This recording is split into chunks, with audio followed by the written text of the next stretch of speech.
Hello students, good evening. आज हम पढ़ेंगे क्लास 11वीं का चैप्टर नंबर 3 ट्रिगोनोमेट्रिक फंक्शन। पिछली क्लास में हमने ट्रिगोनोमेट्री को एज ए रेशो के रूप में पढ़ा है। क्लास 10वीं में त्रिकोणमितीय अनुपात का पाठ था, उसको हम इस क्लास 11वीं में त्रिकोणमितीय अनुपात के रूप में लेके ट्रिगोनोमेट्रिक फंक्शन यानी कि एज ए फंक्शन पढ़ेंगे उन्हीं चीजों को। तो आज की वीडियो में जो जो चीजें पढ़ाऊंगा वो मैंने पहले यहां पर लिख दी हैं। आज हम पढ़ेंगे angles, unit of angle, unit angle की 2 यूनिट पढ़ेंगे, डिग्री और radian, relation between degree and radian, degree और रेडियन के बीच में क्या रिलेशन है, और चौथी चीज पढ़ेंगे नोटेशन कन्वेंशन। तो ये 4 या 5 चीजें हमने इसमें पढ़नी है, इनको अच्छी प्रकार से समझ लें। जो शुरुआत में जो स्टूडेंट्स थोड़ी सी डिफिकल्टी महसूस करते हैं, उनको जो दो चीज पढ़नी होती हैं उनको अच्छी प्रकार से पहला ये समझ लें आज हमने क्या क्या पढ़ा है उनको, और लिख लें माइंड में, ये रखें आज हमने ये पढ़ना है, तो उससे थोड़ी आसानी हो जाती है। तो आइए शुरू करते हैं। एंगल्स, एंगल क्या होता है आप छठी क्लास से पढ़ते आ रहे हो। एक लाइन दूसरी लाइन के ऊपर रिवॉल्व करती है, मान लीजिए घूमती है, रिवॉल्व का मतलब घूमना। तो जो जितनी एक लाइन के ऊपर दूसरी लाइन जो घूमी है उसको, उस मेजरमेंट को, ये कितना जो घुमाव है, मेजरमेंट ऑफ रिवॉल्यूशन, इसको हम क्या बोलते हैं, एंगल बोलते हैं। और जो फर्स्ट लाइन जो फिक्स लाइन है इसको बोलते हैं इनिशियल लाइन। क्या बोलते हैं इसको? Initial line. और जो रिवॉल्विंग लाइन है, जो लाइन घूमती है, उसको बोलते हैं टर्मिनेट लाइन। इसको क्या बोलते हैं? टर्मिनेट, टर्मिनल लाइन या टर्मिनल साइड। साइड भी कह सकते हैं, लाइन भी कह सकते हैं। इनिशियल साइड और टर्मिनल साइड, टर्मिनल लाइन या side.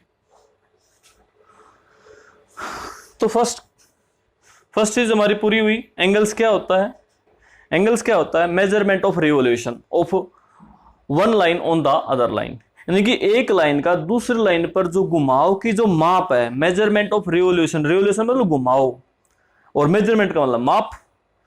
Measurement of revolution of one line on another line, यानी कि एक लाइन दूसरी लाइन के साथ कितना घूम गई, उसकी माप को हम क्या कहते हैं? एंगल कहते हैं। और एंगल को हम थीटा से लिखते हैं। थीटा एक वर्ड है ग्रीक भाषा का, थीटा, और इस प्रकार से लिखा जाता है। एंगल को हम जनरली थीटा से लिखते हैं, या अल्फा बीटा से भी लिखते हैं, या इंग्लिश भाषा के वर्ड ABC इनका भी प्रयोग करते हैं इनको एंगल को लिखने के लिए। नाउ सेकेंड चीज, यूनिट ऑफ एंगल। एंगल को हम डिग्री में भी मापते हैं और रेडियन में भी मापते हैं। दोनों यूनिट को पढ़ेंगे। यूनिट ऑफ एंगल यानी कि एंगल को किस चीज में मापते हैं, जैसे कि डिस्टेंस, दूरी की यूनिट होती है मीटर, सेंटीमीटर। जैसे मास की यूनिट होती है किलोग्राम, ग्राम। समय की यूनिट होती है सेकंड। उसी प्रकार से एंगल की जो यूनिट है वो हम डिग्री, जो आप पिछली क्लासों में पढ़ते आए हो, डिग्री में मापते हैं। जैसे कि आपने पढ़ा है ये कि ये जो एंगल है ये 180 डिग्री, ये जो एंगल है कितने का है? 90 डिग्री का है। इसी प्रकार से 60, ये एंगल जो है अबाउट लगभग 60 डिग्री का एंगल है। ये जो पूरा एंगल है, ये पूरा रिवोल्यूशन, इसको हम, ये 360 डिग्री का है। ये आप छोटी क्लासों में पढ़ कर आए हैं। जो पूरा रिवोल्यूशन, जब कोई लाइन एक लाइन के ऊपर घूमती है, इस प्रकार से घूमती है, मान लीजिए ये लाइन, और ये इसके ऊपर इस प्रकार से घूमती है, मान लीजिए ये मेरी दूसरी लाइन है, और इस प्रकार से घूमती है कि ये पूरा एक चक्कर कर जाए और वापस वहीं पर आ जाए, तो ये जो पूरा रिवोल्यूशन, इसको हम क्या बोलते हैं? इस एंगल की माप कितनी होती है? 360 डिग्री। सेकेंड चीज, रेडियन। अब रेडियन को डिफाइन करने से पहले ध्यान से देखें कि रेडियन किसके बराबर होता है। मान लीजिए ये कोई सर्कल है जिसकी रेडियस 1 यूनिट है, जिसकी रेडियस कितनी है 1 यूनिट है, और इसमें ये जो आर्क ली, इसको आर्क बोलते हैं भाई, ये जो आर्क ली इस रेडियस सर्कल की, इसकी लेंथ भी कितनी है 1 यूनिट है। अगर हम इस प्रकार से कोई ऐसी सर्कल लें जिसकी रेडियस 1 यूनिट हो और उस सर्कल में से 1 यूनिट की ही कोई आर्क ले लें, तो जो ये आर्क सेंटर के ऊपर जो एंगल सबटेंड करेगी, जो एंगल बनाएगी, उस एंगल को 1 रेडियन कहते हैं। क्या बोलते हैं 1 radian. This angle formed by arc of 1 unit at the centre of the circle whose radius is 1 unit is called 1 radian. Listen carefully again. Angle subtended at the center by the arc of 1 unit at circle की radius 1 unit, arc की length 1 unit, और जो angle बनेगा वो क्या कहलाएगा 1 radian का कहलाएगा। इस प्रकार से यहां से हमें एक सूत्र मिल रहा है। आर्क को हम एल से लिखेंगे, आर्क जो ये आर्क है इसको किससे लिखेंगे एल से, रेडियस को हम आर से लिखते हैं, और एंगल को जो है वो किससे लिखेंगे थीटा से लिखेंगे। एंगल को किससे लिखेंगे थीटा से। और यहां पर ध्यान रखेंगे जो ये एंगल थीटा आया है ये किस में है रेडियन में है। थीटा किस में है रेडियन में है। तो यहां से हमें फार्मूला मिल रहा है जो ये थीटा ये किसके बराबर होगा, theta is equal to L upon R होगा। यहां पर ये ध्यान देंगे, इसके ऊपर क्वेश्चन है, फर्स्ट एक्सरसाइज के ऊपर जो क्वेश्चन, इसमें कई क्वेश्चन है। थीटा क्या है एंगल इन रेडियन, एल क्या है आर्क ऑफ सर्कल, एल क्या है आर्क की लंबाई, और आर क्या है रेडियस की लंबाई। यानी कि ये रेडियस है, ये आर्क है, और ये एंगल है। और ये एंगल ध्यान रखें, याद रखें किस में होगा रेडियन में होगा। तो यहां से ये 3 वेरिएबल हो गए। अगर क्वेश्चन के अंदर इन 3 वेरिएबल में से कोई 2 वेरिएबल गिवन है तो हम तीसरा फाइंड आउट कर सकते हैं, तीसरे को ज्ञात कर सकते हैं।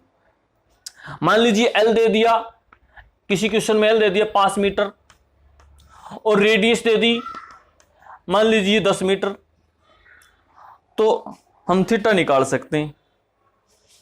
रेडियस दे दी 10 मीटर और आपको ये बोल दिया थीटा निकालो, तो थीटा कितना आएगा, theta is equal to L बटा आर। एल कितना है 5 मीटर और रेडियस कितनी है 10 मीटर। मीटर से मीटर कैंसिल, 5 बटा 10 यानी कि 1 बटा 2 रेडियन। थीटा कितना आ गया 1 बटा 2 रेडियन। इस प्रकार से थीटा फाइंड आउट किया जा सकता है। लेकिन याद रखें जब भी थीटा इस सूत्र से निकलेगा तो किस में आएगा रेडियन में आएगा। दूसरी चीज, अगर क्वेश्चन में थीटा दिया हुआ है और थीटा डिग्री में दिया हुआ है तो क्वेश्चन को सोल्व करने से पहले उस डिग्री को रेडियन में कन्वर्ट कर लेंगे। तो आइए सीखते हैं डिग्री और रेडियन के बीच में क्या रिलेशन है।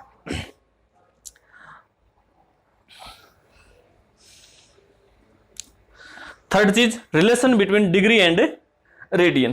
एक सूत्र हम सीख चुके हैं, इसको नोट करेंगे, theta is equal to L बटा आर। और इसको नोट करने के साथ साथ ये भी चीज लिखेंगे, पीछे मैंने लिख दिया था वहां से देखकर, वीडियो को पीछे बैक करके, थीटा क्या है एल क्या है और आर क्या है।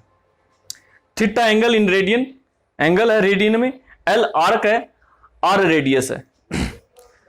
थर्ड चीज, relation between degree and radian. इन दोनों के बीच में रिलेशन पढ़ने से पहले एक बार वापिस रेडियन की डेफिनेशन पर जाते हैं। रेडियन की डेफिनेशन क्या है, मान लीजिए ये कोई सर्कल है जिसकी रेडियस 1 यूनिट है और इसमें हमने कोई आर्क ली जिसकी लंबाई कितनी है 1 यूनिट, तो ये जो एंगल बनेगा वो कितने का बनेगा 1 रेडियन का। ये डेफिनेशन है रेडियन की। Angle subtended by arc of length 1 unit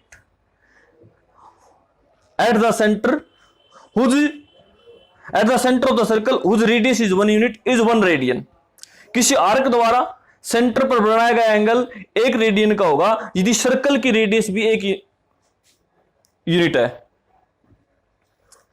तो यहां से हम देखें, अगर हम इस आर्क को पूरी आर्क न ले लूं, मैं पूरी की पूरी सर्कल को ले लेता हूं, ये यहां से लेकर ना, लेकिन इसको पूरा यूं घुमा देता हूं, तो ये यहां से ये देखें,